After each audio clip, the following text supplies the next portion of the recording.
everybody, welcome back to my plot. It's a nice warm day. It is a little bit breezy, so I apologise in advance for wind noise, something that can't be helped unfortunately. I'm standing in front of my bean frame because today I've got a few things I want to do, and one of them is to create some sort of netting out of twine for my beans to grow up. And then after that, I'm going to sow some dwarf Borlotti beans, I'm going to sow some carrots, I'm going to sow some lettuce, and I'm going to sow some spring onions. So those are a list of today's jobs.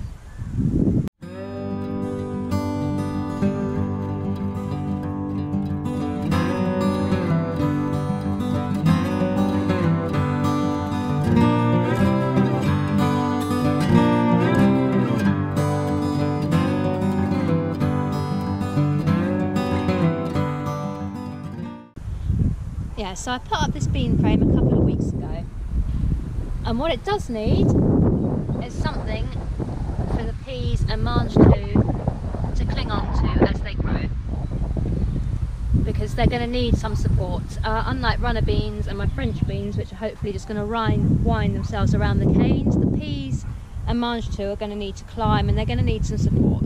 I thought about using plastic netting, but I don't really like it, and I want to try and create something a little more homemade. I saw some twine string netting, but that was fairly expensive, and I thought I can just do my own and see how that goes. So yeah, the first job today is going to be to try and create some kind of netting for these beans and peas to grow up. And what I'm going to use for that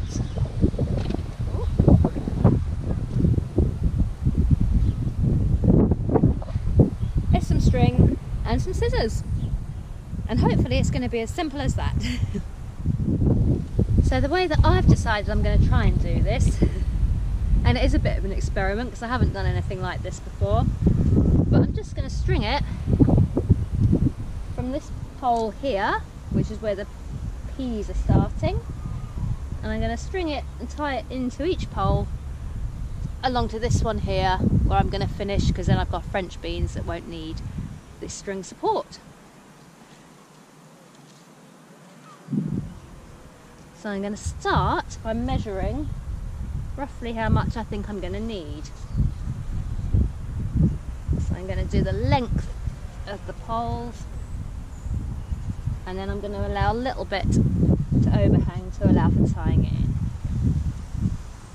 That should do it for the first one.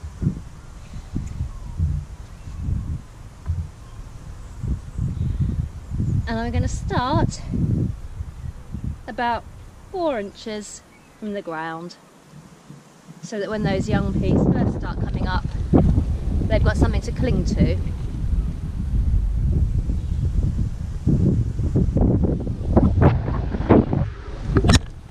Well, that was a bit of a camera fail. I told you it was windy. I just took a complete nosedive.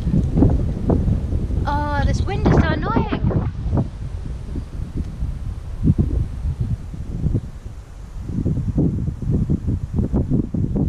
So yeah, tying it into the first one.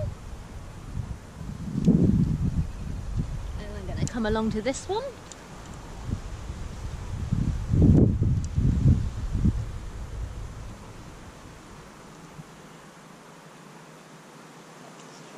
Tie it in there, tightly as possible.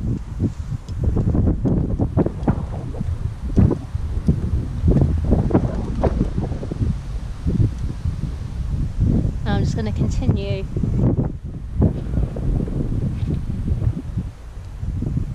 working my way along the canes like this.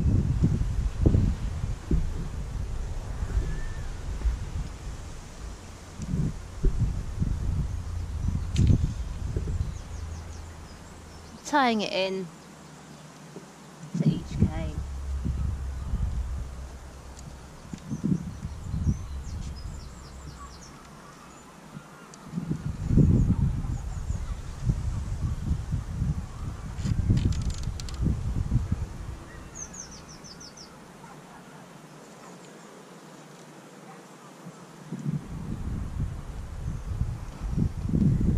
I'm just going to snip it off at the end of the row,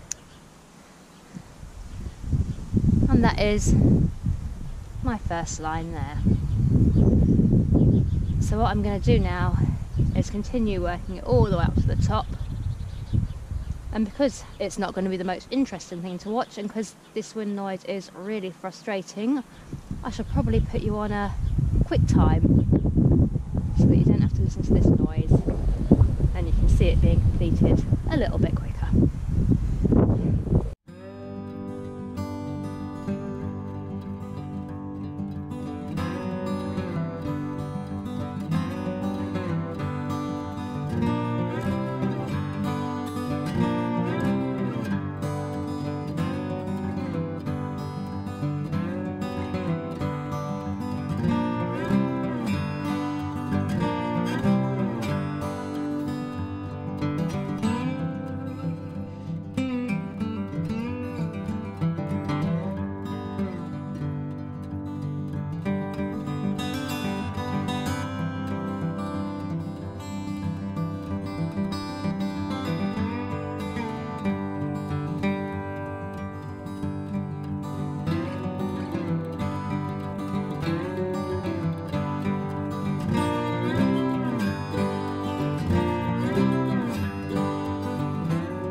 So that was fairly quick and easy to do.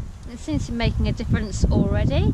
They're not especially tight or tied in, but the thing is the peas are only going to be light, and so hopefully, so they've all been tied in at each individual point here, so hopefully that'll support them well enough. And I think what I'm going to do, just to give them some extra things to cling on to, is still using this twine. I'm going to put a vertical string in the centre of each of these, just to give them a little bit of something extra to cling on to. So that's going to do that, and then hopefully I'll repeat on the other side, and then it'll be done. A really nice sort of quick, easy job to do.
And there we have it, homemade pea and bean netting.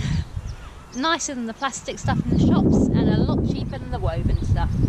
Hopefully it's going to work alright. It's a quick 5-10 minute job. I'm going to do the same on the other side, but you don't need to watch me doing that, and it is getting windier now, so I think what I'm going to do is wait for the wind to pass.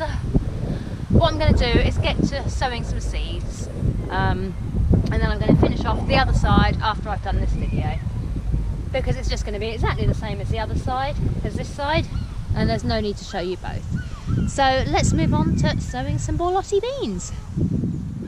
So just to my side here is the bed where I've decided to sow the Borlotti beans.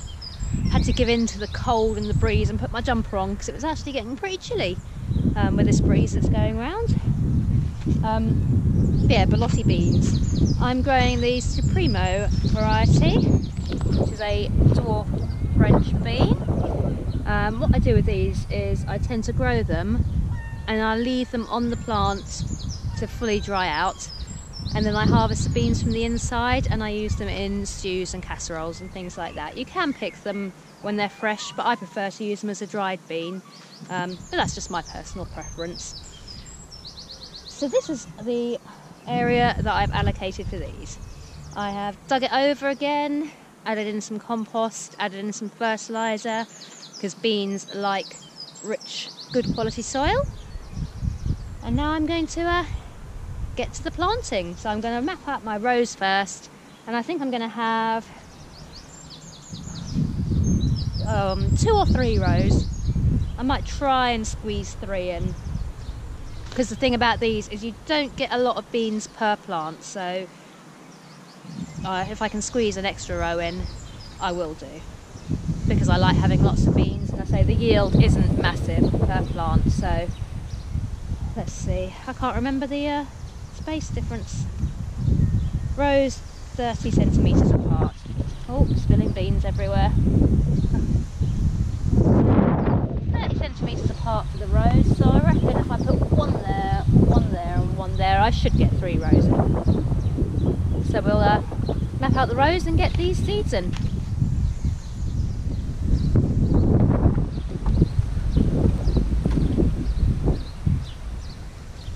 I'm going to start with the row that's going to be furthest away, because then I'm going to work forwards, and then if I'm putting any pressure on the ground, I know that it's not where I've put seeds. Using this homemade string line to make sure that my rows are nice and straight. About there for the first one.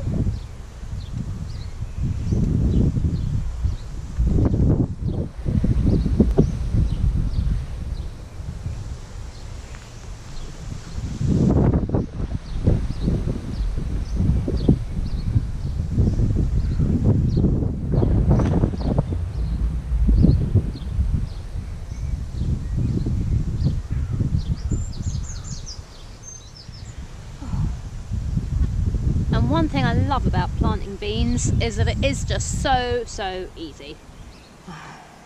These need to be approximately 10 centimetres or 4 inches apart from each other, and I'm going to be sowing 2 per hole, just in case some don't come up. And I'm also going to be sowing them on their side, like so, rather than flat. You want to sow them on their sides, because if you sow them flat like that and it's wet, it's more likely that the bean is going to rot in the soil. Sowing them on their side means that the water can run off them. Sowing them flat, the water doesn't run off them so easily, and they're more liable to rotting in damp weather. So always on the side.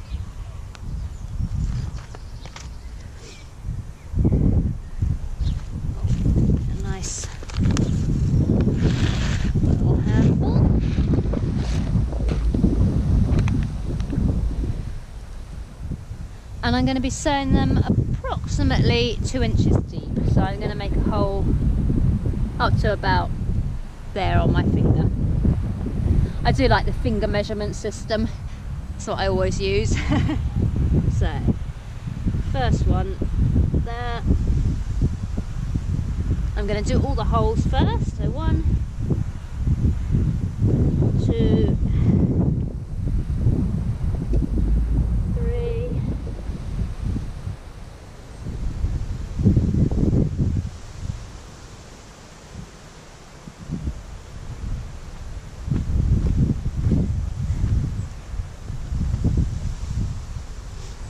Yeah, so we're approximately 2 inches deep there.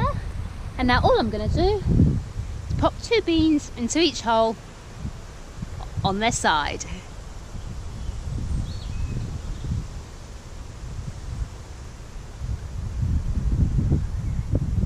And this has got to be one of the easiest sowing jobs that there is.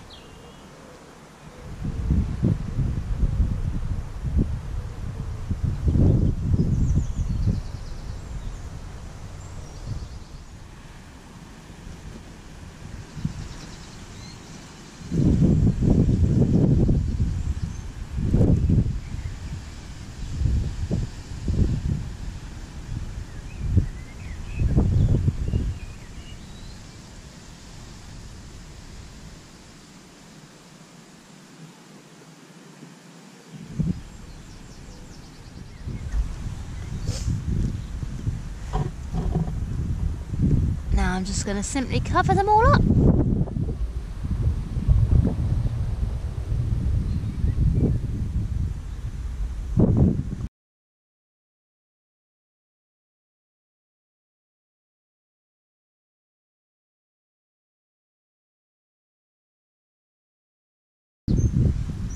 There we go, so easy.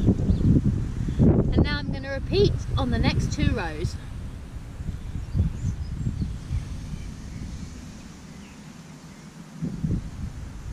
Approximately 12 inches apart, which is about there.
So that's the Borlotti beans sowed. And what I'm going to do, when they come up, if both seeds germinate, I'm going to prick out the weakest seedling and just leave the strongest one. Yeah, that is Borlotti beans. And hopefully they'll be coming up and doing their thing in a week or 2. Now I think we're going to do... Oh, the wind. Now we're going to do, I think, perhaps some carrots and some spring onions. And then we just got the tom-thumb lettuce. And then that's it for today. Again, this should be another quick and easy job. I'm going to sow a row of spring onions in the front here. And I think I'm going to sow a row of radish behind it as well, because they're going to grow quickly. And although in the long run I do want another row of spring onions, I'm going to successionally plant them. And I've still got space over there for another row of spring onion. So I reckon a row of spring onion here today, and a row of radish. And then by the time I want to sow some more spring onions here, the radishes should be done and out and ready for harvesting. And then here, I'm going to grow some carrots. And the radish I've got is Scarlet Globe. I don't know much about radish. I'm not particularly fond of them, but my daughter likes them and she'll eat them. I must be the only woman in the world that has a daughter that will willingly eat pretty much any vegetable that I throw on her plate. She eats more veg than I do, which is great, it's good, I'm glad she does. So I'm going to grow them for her, down there. The spring onions are the white Lisbon. And again, the radish and the spring onion are both free seeds that came with gardening magazines. So it's always nice to get free seeds, and I love spring onions. I do like spring onion. So I'm going to grow a row of them there. And here I'm going to grow 2 rows of carrots, and I'm growing the sweet candle variety again. This is a variety that I grew last year. It's a really nice variety. It grows really well for me. They grow lovely and strong and straight and big, and they work well for me. So I'm going to be growing them again. Yeah, so this is going to be just a quick, easy, making a little drill with my hand, sprinkling the seeds in, covering them up, watering them, done. Easy peasy. I'm going to start by just creating a shallow drill. This is for the spring onions and they don't need to go very deep. So I'm just doing a shallow drill here, just using my hand. And that is literally it.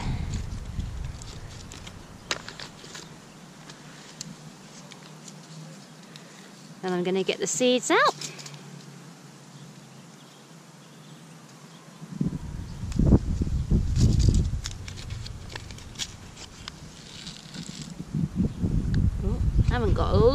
these left actually, that's all I've got left. I'll probably use all of them. And I'm just going to sow them thinly. And these are fairly hard to sow, not nearly as easy as those beans, because they're black and I can't see where they're going in, which makes things harder unless I squint. So I think there's one in there. It's in there.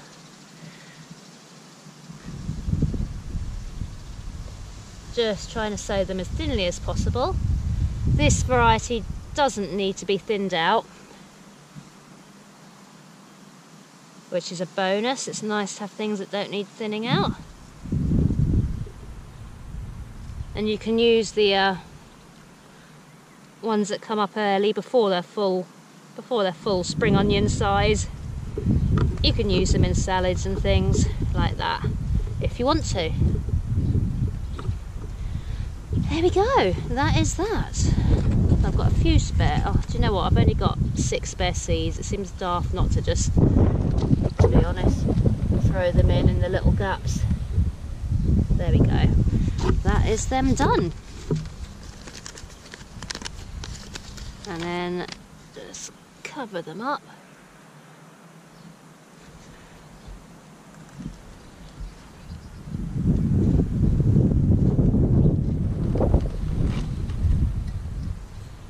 So I don't get confused, got my little spring onion sign for there, which, yeah, it's going to go a little deep, but I can still tell what it is. And then the radishes.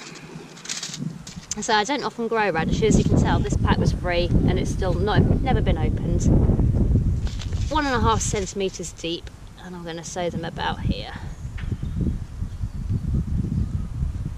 So I'm going to do the same thing, create a drill with my hands, breaking up any sort of lumps that I come across as I go.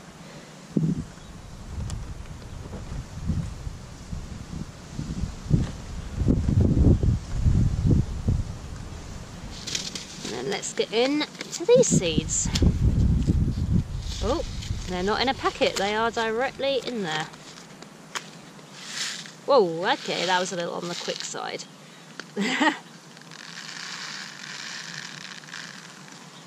Right. What am I doing? And then again, sowing them thinly, about 1.5 centimetres deep it says, so this is looking okay. These are marginally easier to sow because they're a pale brown colour, which is a lot easier to see against the dark compost, so at least I can see where I've sown with these.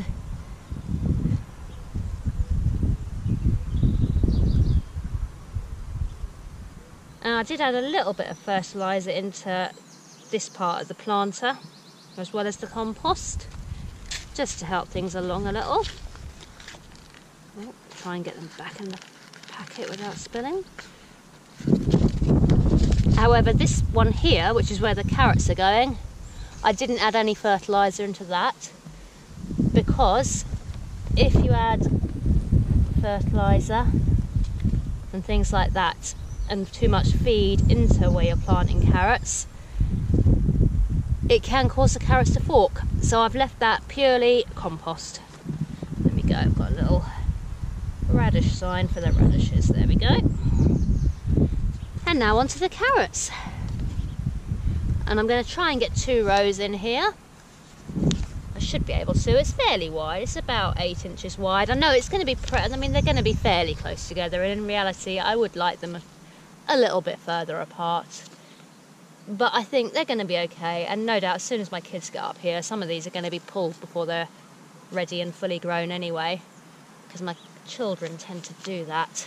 They can't wait, they love carrots. They just pull them out, straight out the ground, straight into the mouth, or a little clean on a t-shirt or whatnot. My son last year, was it my son? Yeah, my son was trying to clean carrots in the pond last year. And I had to tell him that that really wasn't the best idea, and that although they may look cleaner when they come out, it's really not. So we knocked that one on the head. And now they just sort of rub the dirt off them. and dig into them. I can't advocate doing that because obviously there are things in the soil that you may not want to consume. So I'm not advocating ripping things out of soil and eating them without washing them, but we all do it, don't we? Let's be honest. But in these days you can't suggest somebody does something because you might get in trouble. So yeah, don't pull things straight out the soil and eat them without washing them.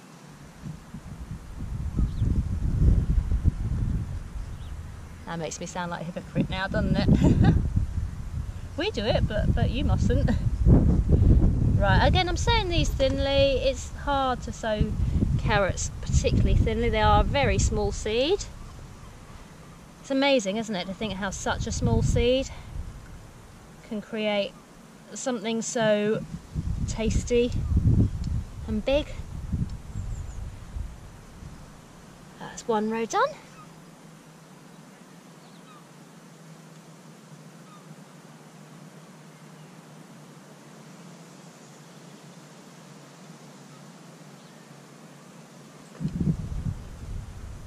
Oh.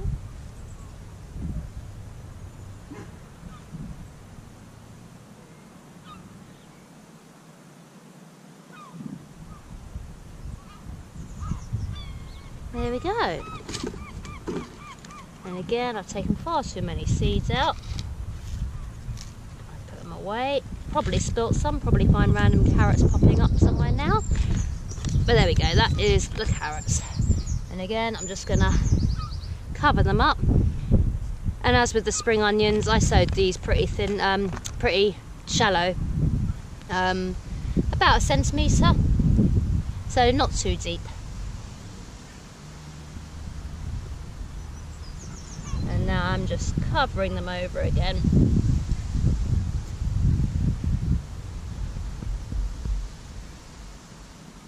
And all that's left to do now is water these in. Where's my watering can? Oh, it's over there. Right, oh, and there we go. A sign for the carrots. And we'll give them a bit of a water in.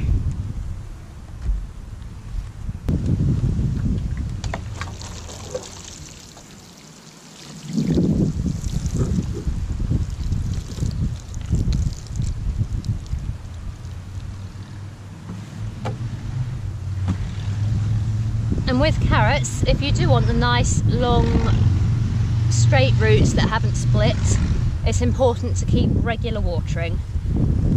If you go a while without watering or you get hot spells and you don't water, you risk the carrot splitting. So regular watering is incredibly important if you want to grow good, straight, well-formed carrots that haven't split or been damaged. So that's one to remember. And lastly for today, I'm going to be sowing the Tom Thumb lettuce. These are quite a quick growing lettuce. They're one of the butterhead types. And I'm just going to sow them here. 1.5 centimetres deep. As with most things I've been sowing today, bar the Borlotti beans. Yep, 1.5 centimetres deep. Just in a row, just here.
And that soil's feeling nice and warm now, so hopefully these will do well.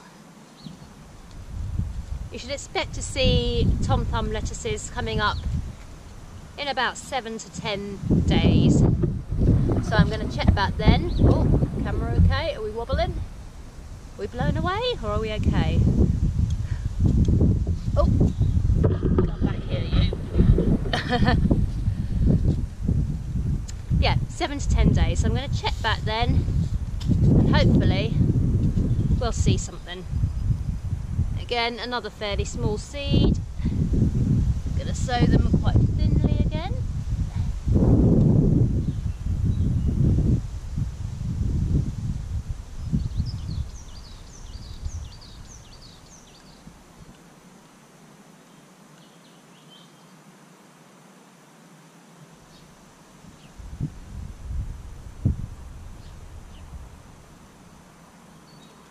There we go. Covering them over. I was going to cover them over with compost, but actually this soil, I seem to have got it so fine that it should be alright just to be covered over like this. Obviously breaking up bigger lumps as I go.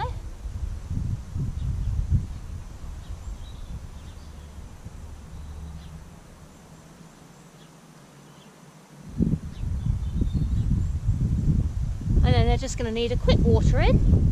So I need to fill that watering can up again. And then they are done.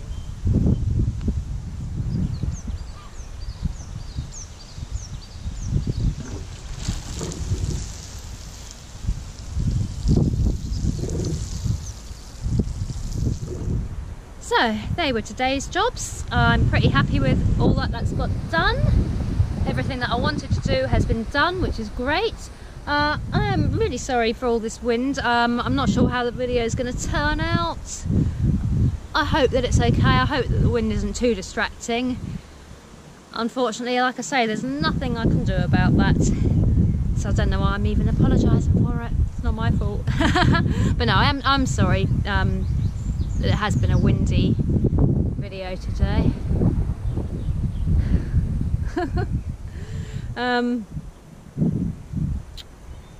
Hopefully the weather will calm down a bit. I've got the jumper back on again now, and if it wasn't for the wind, it would be a really lovely day up here today. But it is just verging on cold now. But thank you for watching. I hope that you've enjoyed what I've done and that the wind hasn't been too distracting or too annoying. And I shall see you all next time. As always, links in the description for my blog and my Instagram.